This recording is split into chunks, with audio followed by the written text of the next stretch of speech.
Unfortunately, Karanji, we are not sure about it. Even in the Vedic literature, we get the references of, we get the reference of the areas of Magad, which is then called as the Kikat Samrajya. किकट साम्राज्य के बारे में बताया गया है कि किकट के जो लोग थे वो वैदिक धर्म को फॉलो नहीं करते थे. ये प्रॉपर मैं वेदों की बात कर रही हूँ. It is there in the Vedic verses. तो लेकिन यहाँ के लोग किस तरह की रिलीजियस सोसाइटी को फॉलो करते थे, unfortunately we do not know as of now.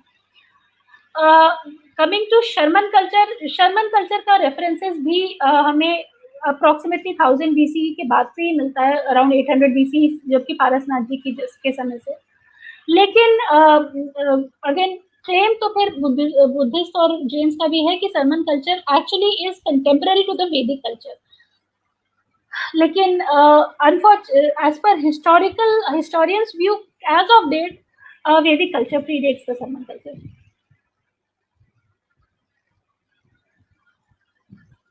Most part of history दोनों पैरेलल ही चल रहे थे.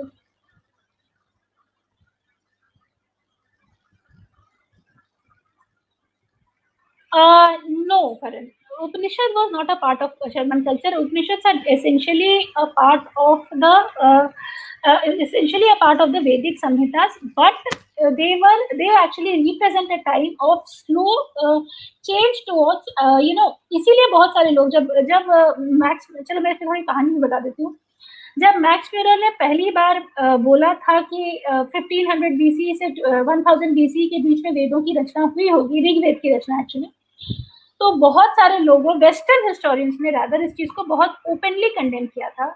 और उसकी वजह ये थी कि दे वर सेइंग दैट जिस तरह के एक कॉमन नेचर वर्शिपिंग हमें मिलती है वेदों में, स्पेशली ऋग्वेद में, इन द अर्ली ऋग्वेद, और जिस तरह की कॉम्प्लेक्स फिलोसफी हमें मिलती है उपनिषद्स में, Upanishads has to be something approximately 900 to 1000 BC as per Max Muller. वो इतने कम समय में हो ही नहीं सकता है.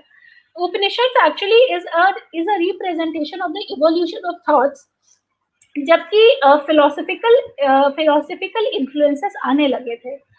Now, by the time of Upanishadic culture, majority of the area was covered under the Vedic fold, entire India. Now the Sharman culture and this was the same philosophy, जिसको हम कह सकते हैं, अब हम नहीं कह सकते कि कौन किससे इंस्पायर्ड है. This was the same philosophy of this land, जो उस समय तक डेवलप हो चुकी थी. That was being taken up by both the groups. That was being taken up by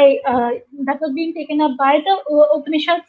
That was being taken up by the Sharman philosophers.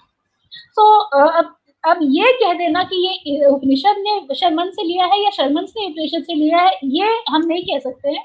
This was an evolution of the thought for sure. Saying that, मैं एक और बात बोलना चाह रही थी यहाँ पर कि ये जो जो जैन स्क्रिप्चर्स है, वहां पर ये बताया जाता है कि जो उनके जो अरिष्ट नेमी जिन्हें हम कहते हैं, जो कि उनके 21st तीर्थंकर थे शायद, नहीं 22nd तीर्थंकर थे अरिष्ट नेमी जी. वो कजन थे कृष्ण भगवान, मतलब वो कृष्ण के कजन थे. तो जैन स्क्रिप्चर्स के हिसाब से अरिष्ट नेमी ने कृष्ण को बहुत हद तक जो शर्मन फिलॉसफी है वो समझाई थी. आगे चल के कृष्ण ने वही बातें यहाँ पर बोली थी, मतलब अर्जुन को समझाई थी, जो कि भगवत गीता बन गई थी. ये एक जैन्स की कहानी है, जैन स्क्रिप्चर्स में ये आता है. और अगर हम आगे चल के बात करें अब, और ऑब्वियसली अगर आप भगवत गीता को देखो तो वहां पे शर्मन इन्फ्लुएंस हमें बहुत मिलता है भगवत गीता में. अब अगर हम आगे चल के उपनिषद की बात करें तो छांदोग्य उपनिषद में ये मेंशन है कि कृष्ण को घोड़ा अग्निरस ने प्रेम किया था ना. यहाँ पे ये नहीं वो कहता है कि वही बातें उसने जाके अर्जुन को बताई थी, बट वो कह रहा है कि बहुत सारी ज्ञान की बातें घोड़ा अग्निरस ने कृष्ण को बताई थी. महाभारत की अगर हम बात करें तो महाभारत में after the war got over, तो कृष्ण और अर्जुन घूमने गए थे.